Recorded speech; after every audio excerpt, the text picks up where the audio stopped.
안녕하세요. 반갑습니다. 오늘도 하나님 말씀으로 하루를 시작하는 모닝방에 오신 여러분들을 주님의 이름으로 환영하고 축복합니다. 우리에게 누군가 든든한 후원자가 있다는 것, 그것은 참 행복한 일이지요. 그것이 부모님일 수도 있고 또 친구일 수도 있고 배우자일 수도 있고 또 기도의 동력자이든 누군가 나를 믿어주고 밀어준다면 우리는 무슨 일을 할 때 참 힘이 나게 됩니다.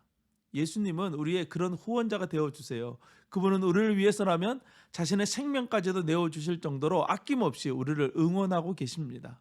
오늘도 그 주님의 응원을 받으며 믿음으로 나아가는 우리 모두가 될 수 있기를 주님의 이름으로 축복합니다.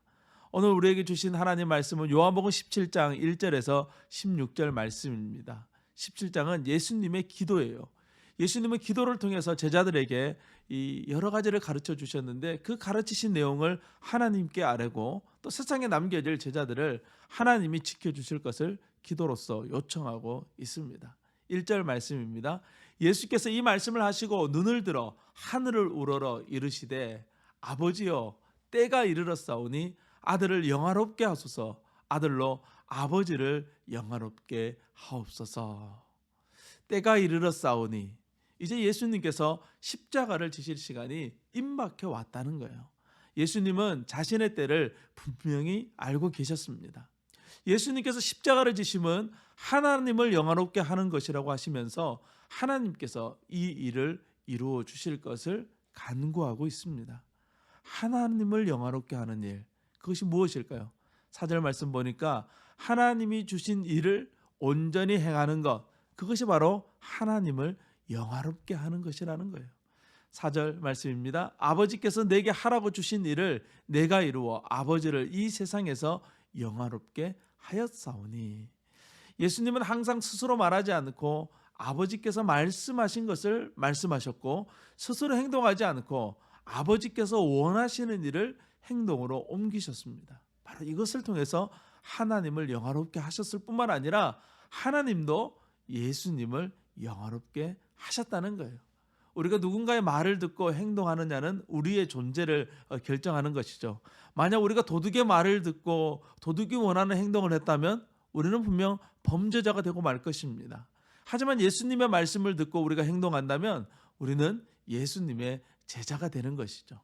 예수님은 하나님께서 받은 말씀을 제자들에게 주었고 제자들은 비록 지금은 완전하지는 않지만 예수님에 대해서 어느 정도 깨달았으며 또 부활 이후에는 완전한 지식을 갖게 될 것입니다. 그들은 예수님의 말씀을 따라서 행동하게 될 것이기에 예수님을 영화롭게 할 뿐만 아니라 하나님을 영화롭게 하며 그들도 영화로운 존재가 될 것입니다. 예수님의 또 한 가지 기도가 있어요. 그것은 제자들이 하나가 되는 것입니다. 11절 말씀입니다. 나는 세상에 더 있지 아니하오나 그들은 세상에 있어 없고 나는 아버지께로 가옵나니 거룩하신 아버지여 내게 주신 아버지의 이름으로 그들을 보전하사 우리와 같이 그들도 하나가 되게 하옵소서. 세상에 남겨진 제자들이 세상의 풍파 속에서 믿음을 지키기 위해서 무엇보다 필요한 것 중 하나는 바로 서로 하나 되는 것이었습니다. 교회는 이 하나됨, 한 몸됨을 통해서 서로를 사랑하고 지켜나가는 그런 공동체예요. 우리를 든든히 후원해 주시는 하나님, 예수님, 성령님이 계시지만 우리가 서로를 믿어주고 사랑해주고 아껴주는 것, 그것은 너무나도 필요한 거예요. 눈에 보이는 우리들이 서로 하나 되지 못한다면 그것만큼 안타까운 일도 없는 것이죠. 분열된 교회는 하나님의 마음을 아프게 합니다. 우리는 말씀으로 사랑으로 하나님께서 우리가 허락하신 교회 안에서 하나됨을 이루어가야 하는 것이죠. 우리는 세상에서 하나됨이 얼마나 어려운지를 경험해 왔습니다. 하나되기 어려운 이유가 무엇입니까? 그 중에 하나는 바로 욕심이라는 거예요. 우리 안에 있는 욕심은 우리가 하나됨을 방해합니다. 우리는 그 욕심을 내려놓고 그저 말씀을 따라 진실하게 서로를 사랑할 때 하나됨을 이루어갈 수 있게 되는 것이죠. 오늘은 주일을 준비하는 토요일입니다. 특별히 다음 주간은 고난주간이에요. 이 고난주간을 어떻게 보내느냐는 우리 신앙생활에 있어서 너무나도 중요합니다. 십자가를 지신 그 예수님의 발자취를 믿음으로 한 한 걸음 한 걸음 따라가는 우리 모두가 될 수 있기를 주님의 이름으로 축복합니다. 오늘도 승리하세요. 샬롬.